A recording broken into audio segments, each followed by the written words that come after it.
Boa noite, irmãos. A graça e paz a todos. Uma satisfação estar novamente aqui, depois de quase 3 meses, né? Em São Paulo, em outros compromissos por aí. Graças ao Senhor, Ele nos traz de volta. Vamos abrir as nossas Bíblias, irmãos?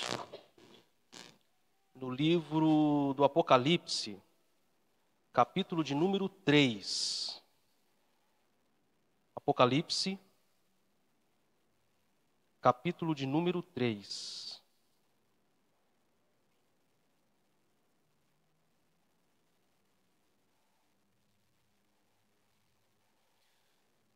Pela manhã, na escola dominical,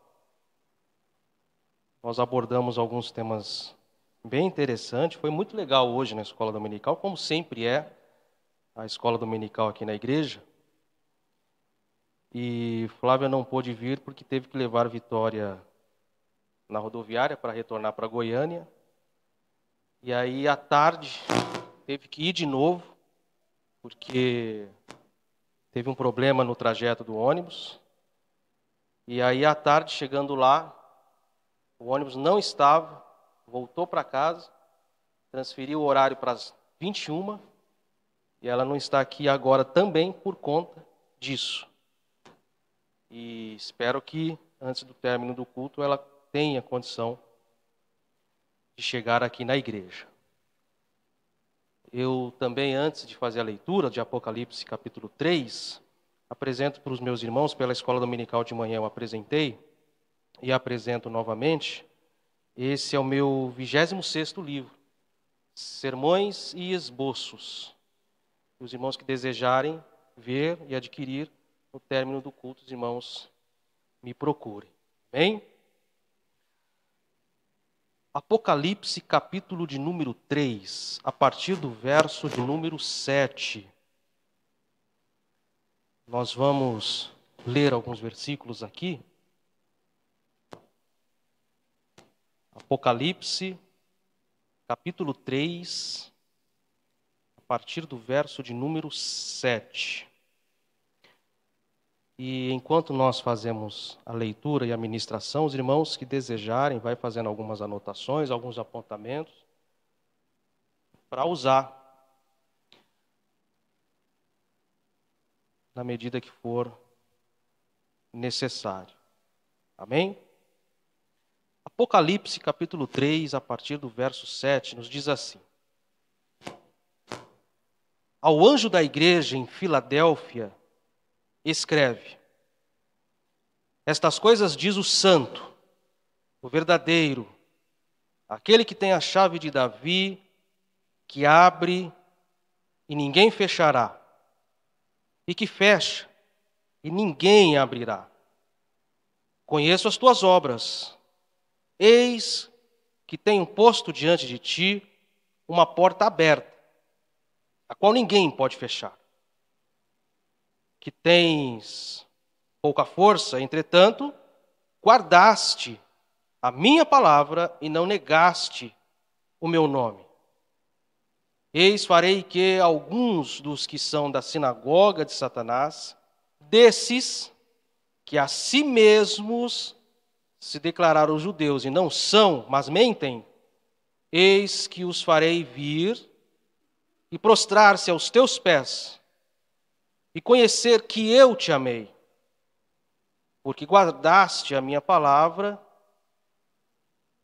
também eu te guardarei da hora da provação, que há de vir sobre o mundo inteiro, para experimentar os que habitam sobre a terra.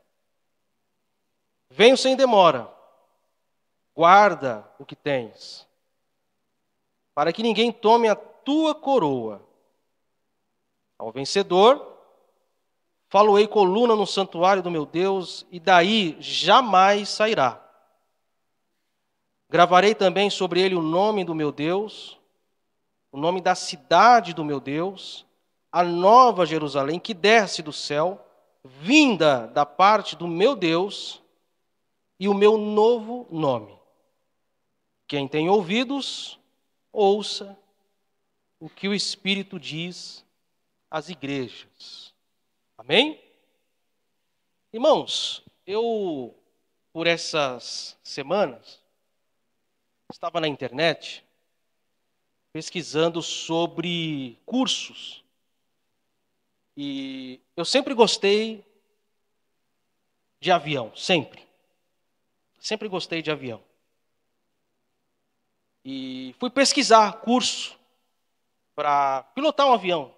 Claro que eu não vou pilotar um A380 assim de repente, não.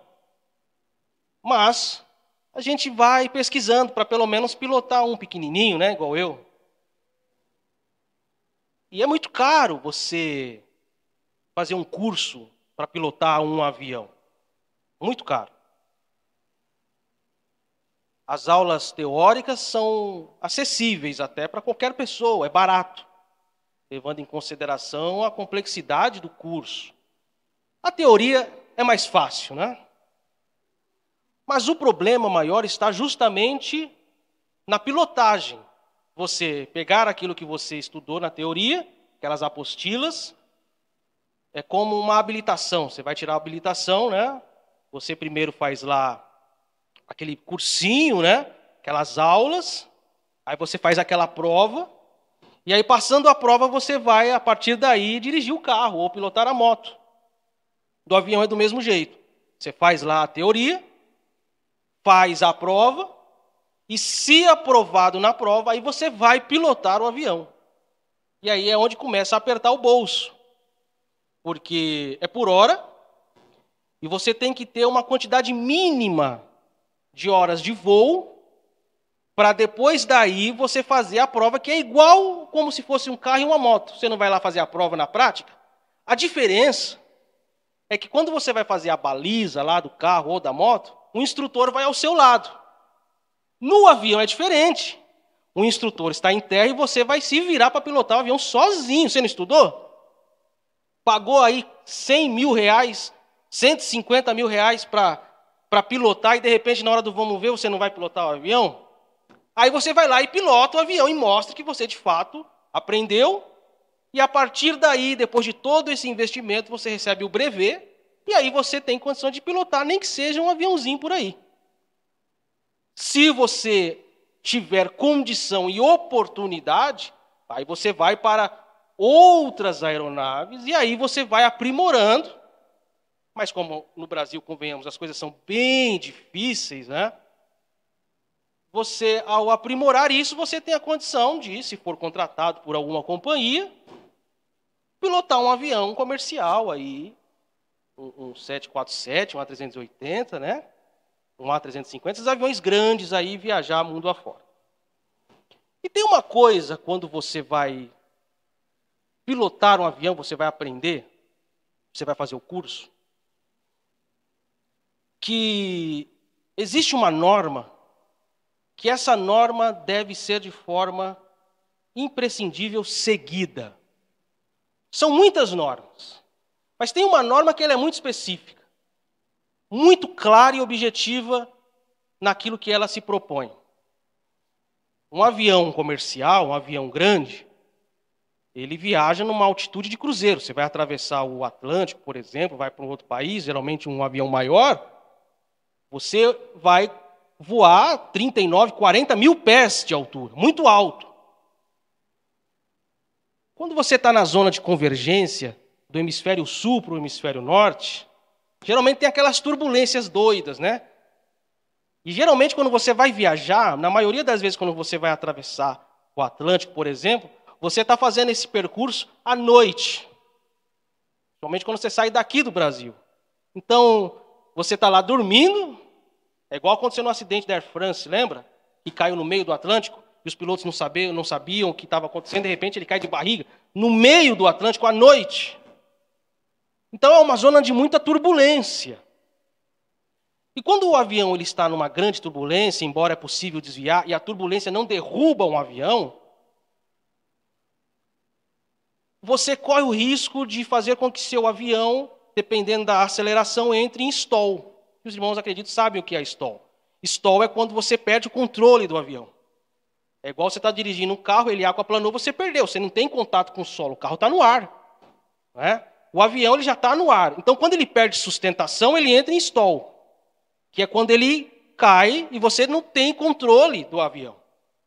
Só que quando você está a 39 mil pés de altura, lá bem alto, você tem uma margem muito grande para corrigir essa questão.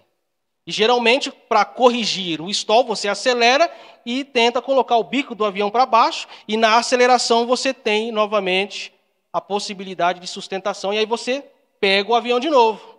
Você tem margem para isso.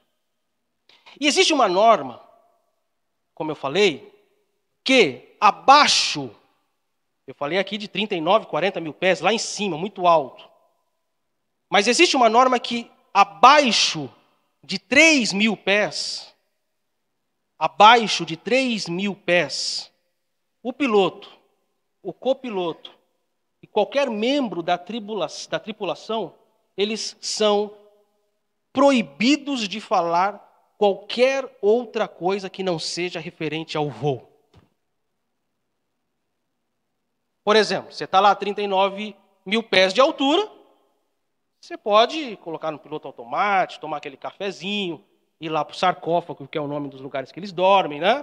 Descansar um pouco. Né? Tranquilo. Pode bater aquele papo. E aí, como foi? Como que está? Como que não está? Ganhou, perdeu, empatou? Como que está a situação? Você conversa. Mas quando você está abaixo desse número de 3 mil pés, esquece isso. Não tem nenhuma margem de erro para você, na necessidade de fazer uma correção, não focar em outra coisa que não seja o voo. O que nós aprendemos aqui?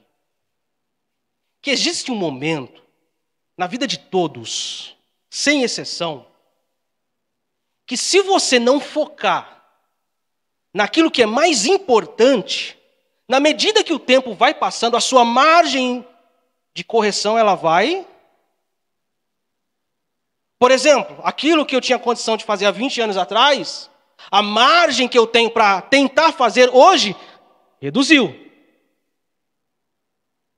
Aquilo que eu podia comprar há 15 anos atrás e não comprei, hoje, talvez se eu quiser comprar, eu ainda posso. Mas se eu não comprar, significa o quê? Que a margem. Então chega um momento que você já não tem mais margem para falar de outra coisa a não ser daquilo que é importante. A partir do momento que eu não tenho margem para tirar o meu foco, que é Cristo, para fazer outras coisas, o que acontece se o avião entrar em stall, por exemplo? Você está a 39 mil pés, você consegue recuperar. Mas se você está a 3 mil pés, você consegue recuperar um avião em stall? Vai morrer todo mundo. Que é como nós falamos, tem coisa que é uma vez só. E avião, se der problema, ele dá problema uma vez só. E se tiver sorte de chegar no aeroporto, eles corrigem. Se não, esquece. Não tem conversa. A igreja de Filadélfia, ela passou um momento assim. Chegou um momento que não havia mais margem. Não havia mais possibilidade de errar o alvo. Se os irmãos estudarem a história da cidade de Filadélfia, que foi construída em 189 a.C., Filadélfia ela tinha um grande problema. E qual o problema que tinha Filadélfia? O problema que nós aqui no Brasil não temos. A região ali da Turquia, onde hoje fica a Filadélfia, que no período do Império Romano era conhecido como Portal da Ásia, porque era uma rota comercial para a China e a Índia. O problema de Filadélfia é que eles ficavam numa região que havia muitos abalos sísmicos, muito terremoto, essa coisa toda. E 17 antes de Cristo aconteceu um grande terremoto. E quando aconteceu esse terremoto, os habitantes de Filadélfia saem de Filadélfia e vão para outros lugares, ficando poucas pessoas em Filadélfia. E essas poucas pessoas em Filadélfia, após o grande abalo sísmico, que praticamente destruiu a cidade em 17 a.C., essas pessoas reconstruíram a cidade novamente. E ao reconstruir a cidade, nas grandes missões da igreja do primeiro século, estabeleceu-se ali em Filadélfia uma comunidade cristã. Uma igreja se estabeleceu em Filadélfia. E ao estabelecer-se essa igreja, no Apocalipse de João que nós lemos aqui, essa igreja ela se tornou tão evidente que ela foi uma referência como as outras 6 cartas, formando as 7 cartas que os irmãos conhecem. Os irmãos sabem das 7 cartas, né? Pérgamo, Tiatira, qual mais? Os irmãos lembram? Das 7? Não? Amém. E Filadélfia, fazendo parte dessa seleta ordem de igrejas, foi mencionada no Apocalipse. E tem ali um conselho para eles. Qual o conselho? O conselho é simples. Guarda o que você tem. Guarda o que você tem. Quando você está na margem ali do cheque especial, né? Você tem que guardar o que você tem. Porque se você entrar no cheque especial, os juros é altíssimo e ele vai, seu dinheiro, né? E ao dizer à igreja, guarda o que tens, pelo menos 4 coisas aqui a gente consegue aprender aqui. 4 coisinhas simples. A primeira coisa que nós aprendemos aqui, sobre esse guardar, o que seria? Guardar o quê, exatamente?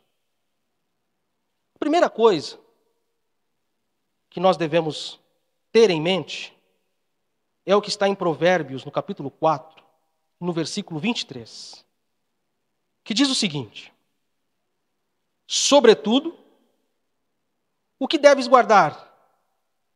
Guarda o teu coração,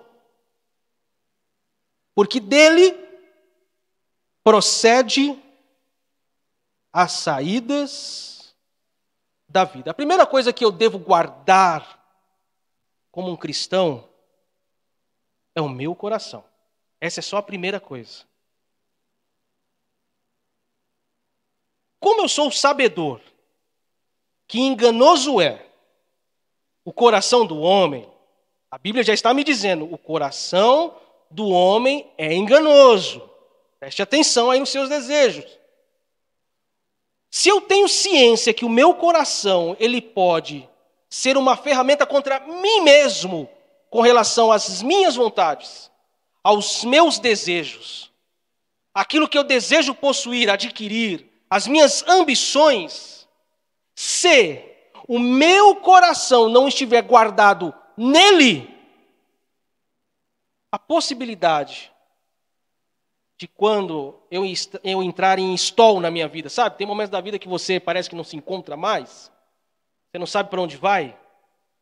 Quando acontecer isso, se o seu coração não estiver alicerçado nele, no seu primeiro desejo, você se arrebenta. Não tem conversa. Não adianta falar que é super crente, que isso não existe. Tem super fé, isso também não existe. Se vacilar, escorrega. Então a primeira coisa, e eu vou ser bem rápido aqui, porque só tenho 6 minutos, é guardar o coração. O nosso irmão Leandro falou aqui do Salmo 51, não é verdade? E no Salmo 51, no versículo 10, o que o salmista diz ali? que ele pede com relação ao coração? O que ele deseja com relação ao coração? Ele diz, cria em mim, estabelece em mim, desenvolve em mim um coração que, irmãos?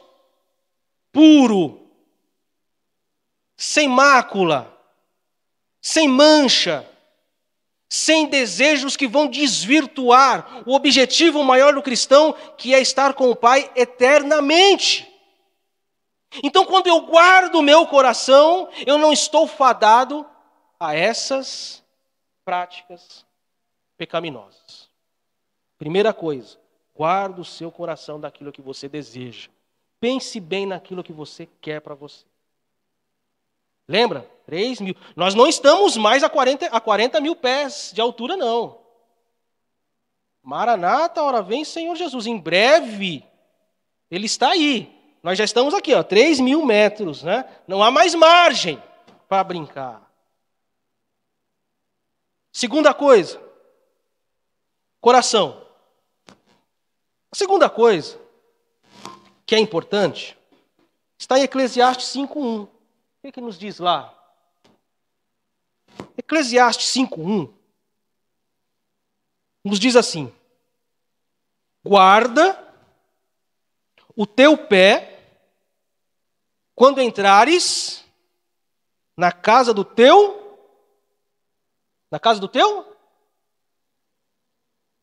Eclesiastes capítulo 5, versículo de número 1. Guarda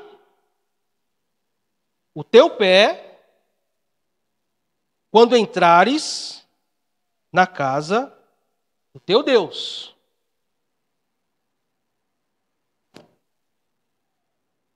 Tradução um pouco diferente que a NVI. A minha é Almeida Revista e Atualizada. A outra coisa, então, que eu tenho que guardar é o quê? Se eu tenho que guardar o meu coração, a outra coisa que eu tenho que guardar é o quê? Os meus? Os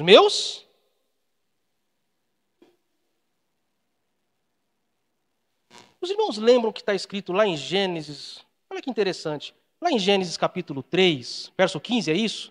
Que diz lá, olha, na sentença, que diz lá, que da semente da mulher nasceria um, Gênesis 3,15, é isso, né? E esse um iria pisar na cabeça da serpente. Mas a serpente ia fazer o quê? Ia tentar o quê? Ferir aonde? Calcanhar. É igual na batalha épica grega, do famoso calcanhar de Aquiles, lembra? Se eu der uma flechada no seu calcanhar, meu irmão, você não anda, acabou.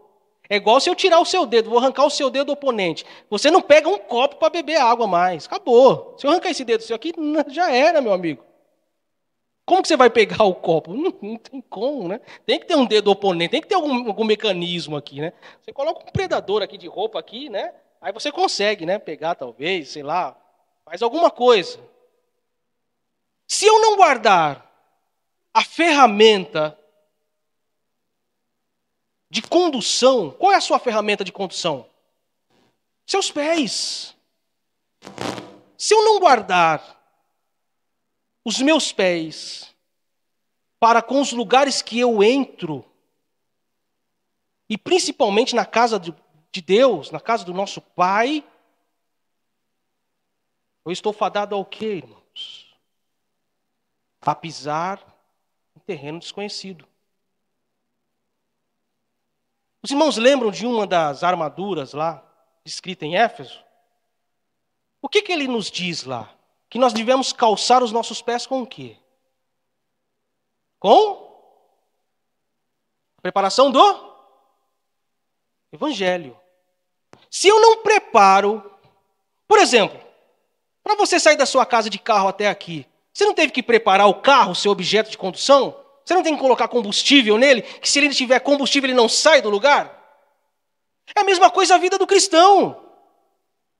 Se eu não alimentar a minha alma daquilo que é bom, frutífero, que é a palavra de Deus, como que os meus pés vão estar aptos para serem conduzidos para lugares certos. Reflete. Se eu não guardo os meus pés, lembrem-se, não há mais margem de erro. Se eu não guardo os meus pés podem me levar para lugares que eu não desejaria estar.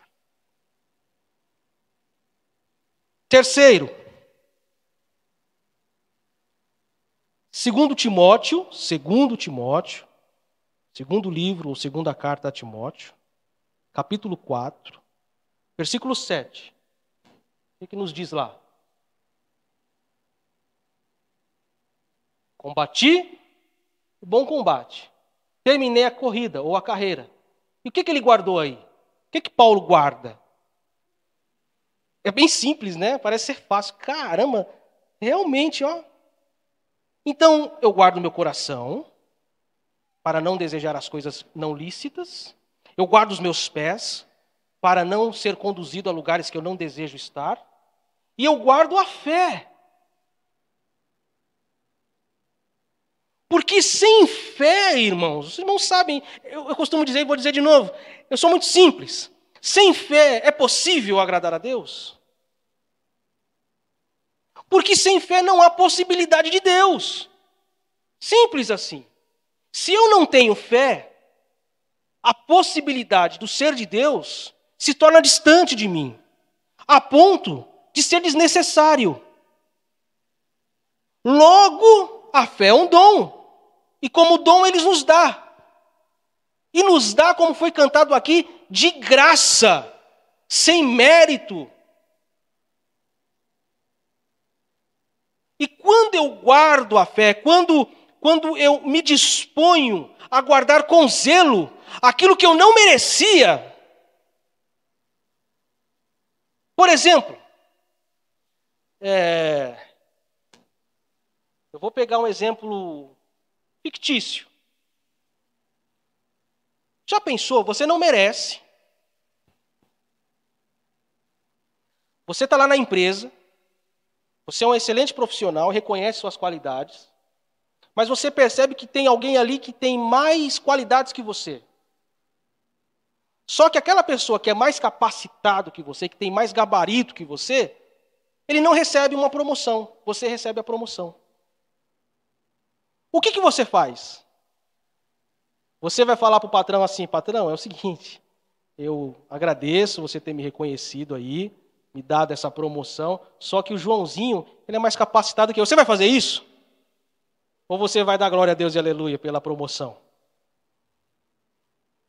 Não é verdade? Os irmãos conseguem entender o que eu estou dizendo aqui? É a mesma coisa a fé. Eu não tinha condição de receber. A minha carne impedia eu receber isso. Só que Deus, olhando lá de cima, entendeu que eu e você, mesmo não tendo qualidades alguma, Ele chega em você, a fé vem pelo ouvir, Ele abre os seus ouvidos. Olha só, hein?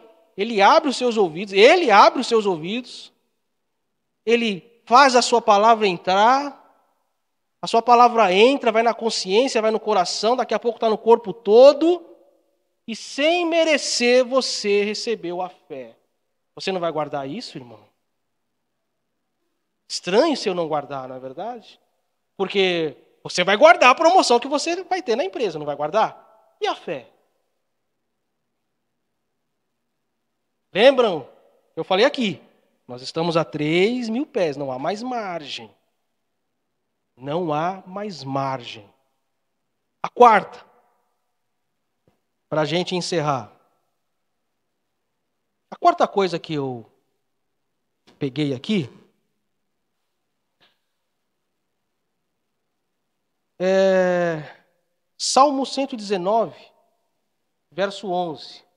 Eu vou comprar uma NVI para mim, viu? Só a NTLH que não. Amém, irmãos? Salmo 119. Mais uma vez essa palavra, guardei esse verbo aí. Mas dessa vez ele pede para que eu guarde o quê? Diz lá, guardei no coração a tua palavra, para não pecar contra ti. Guardei o meu coração, é o que eu tenho. Não é o cheque especial, não é o cartão. Você lembra lá do que o Senhor falou? Olha, é o seguinte, eu falei hoje da questão da teologia de Jesus e da teologia de Paulo, né? Algumas questões ali importantes que a gente precisa observar. Mas os irmãos lembram do que o Senhor falou? Olha, não fica perdendo tempo aí, juntando tesouro aí, dinheiro, bens, onde a traça, o pó, a ferrugem corrói. Não foi Jesus que disse isso? O que nós mais fazemos? Eu faço, eu guardo, eu invisto. Estranho, não é? E às vezes, a gente se esquece do mais importante. Guardar a palavra dele. Quando eu guardo a palavra dele, quando eu guardo a sua palavra, sabe o que significa? Eu estou guardando aqui comigo o verbo. O verbo que se fez carne. A palavra de Deus nos diz em João 8:39, se eu não me engano, me corrija se eu estiver errado, uma advertência, que é a seguinte, nos diz lá, examinai o quê? As Escrituras. Por que examinar as Escrituras? O que acontece? O que tem nas Escrituras? Por que eu devo examinar as Escrituras? Por quê? Porque elas o quê? É ela que testifica de quem? De Cristo. Olha que coisa simples, irmãos. É só ler mais um pouquinho. Então, quando eu guardo a sua palavra, eu não vou apostatar da fé. Quando eu guardo a sua palavra, eu não vou me distanciar dos seus caminhos. Quando eu guardo a sua palavra, eu posso investir, claro que eu posso investir. Quero investir até mais, mas eu guardo a sua palavra. Quando eu guardo a sua palavra, eu sei que no último dia, como ele diz à igreja de Filadélfia, e eu não vou entrar no mérito de teologia, não estou pregando teologia, eu estou tentando ser o mais devocional possível para não falar sobre arrebatamento, pré, mid, pós, se é milarismo, se é apocalipsismo. Não vou nem falar sobre isso, não interessa para nós nesse momento. O interessante para nós nesse momento é entender que, na medida que os dias vão passando, essa margem vai diminuindo. E na medida que a margem vai diminuindo, o meu foco tem que ser naquilo que de fato é o mais importante para mim. Se para mim o mais importante é o meu trabalho, é os recursos da vida, é o carro, é a casa, é a mansão, é o condomínio, é a viagem para fora, é o terreno que vai comprar, é o dinheiro que está na carteira, é o dinheiro que está na conta. Se o mais importante para mim é isso, meu amigo, você está perdendo tempo.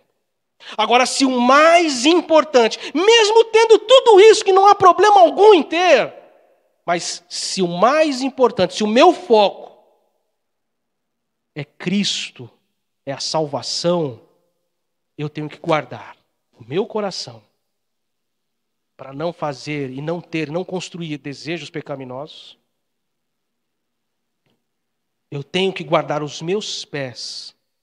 Eu tenho que saber o terreno que eu piso. Se eu não sei o terreno, eu não piso. É como se você fosse um militar, né, estivesse pisando num terreno. Vamos supor, você está lá no Vietnã, né? Lá na década de 70. Uma benção, né? Aí você está lá, os Vietcongues lá debaixo da terra, fazendo vários túneis, né? Colocando uma série de minas assim. E como que você vai andar num lugar desse? Você vai andar assim, né? Você vai andar devagarzinho. Isso quando não é se arrastando, colocando uma faquinha assim, né, para ver se tem uma mina. Porque se você pisar na onde você não conhece, você se arrebentou. E às vezes é difícil arrumar. Quando arrumo? Quando o meu foco é Cristo, eu não guardo apenas o coração e os meus pés. Eu guardo a fé. Eu guardo o presente que Ele me deu sem eu merecer. Sabe, de repente você está em casa e seu esposo traz um presente para você e você nem sabia daquilo. Que legal, né? Bom, né? Ou chega para você, ó, filho, uma nota de 200 para você. Mas não compre nada para casa não, compre para você. Não seria legal? Eu talvez vou fazer isso mais tarde, não sei. Não é legal uma esposa De repente está lá, o marido só dá dinheiro para comprar panela, comprar o gás, né? E para pagar as contas. E a mulher quer falar, mas eu não vou deixar, eu não vou falar, não, deixar ver a atenção dele. Vamos ver até onde ele vai. Não dá R$ 50 para a irmã fazer a unha, né? Tem que dar, irmão. Não é verdade? Tem que dar. Toma logo 200, pega logo tudo. Toma a carteira, vai lá, irmã. Deixa Deus te usar. Que bem, não é gostoso? Isso é bom demais. Então eu tenho que guardar esse presente que eu não merecia. Guarde esse presente que você não merecia.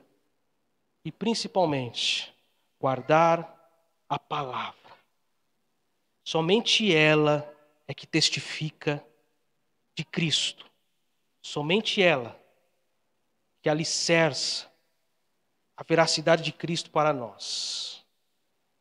Lembra? Nós não vamos sair pilotando o avião depois de hoje, né? Mas a gente sabe que a margem, está cada vez diminuindo. Que possamos receber essa palavra, guardar essa palavra, se atentar nessa palavra. Se você pretendia tomar decisões nessa semana, reflita mais um pouco. Será que é isso mesmo?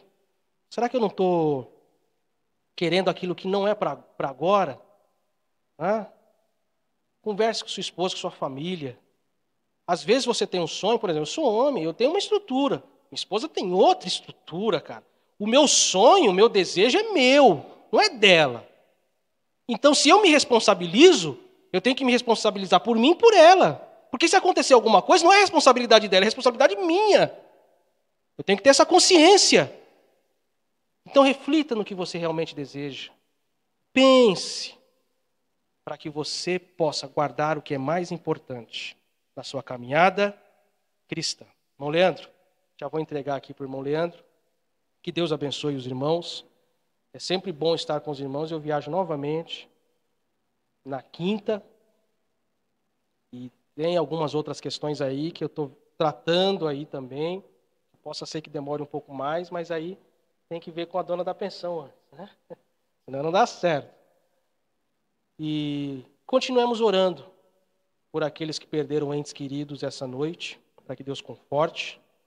E orando por nosso pastor e toda a igreja que está nessa estrada retornando a Barreiras. Que Deus abençoe a cada um dos irmãos, em nome de Jesus. Amém.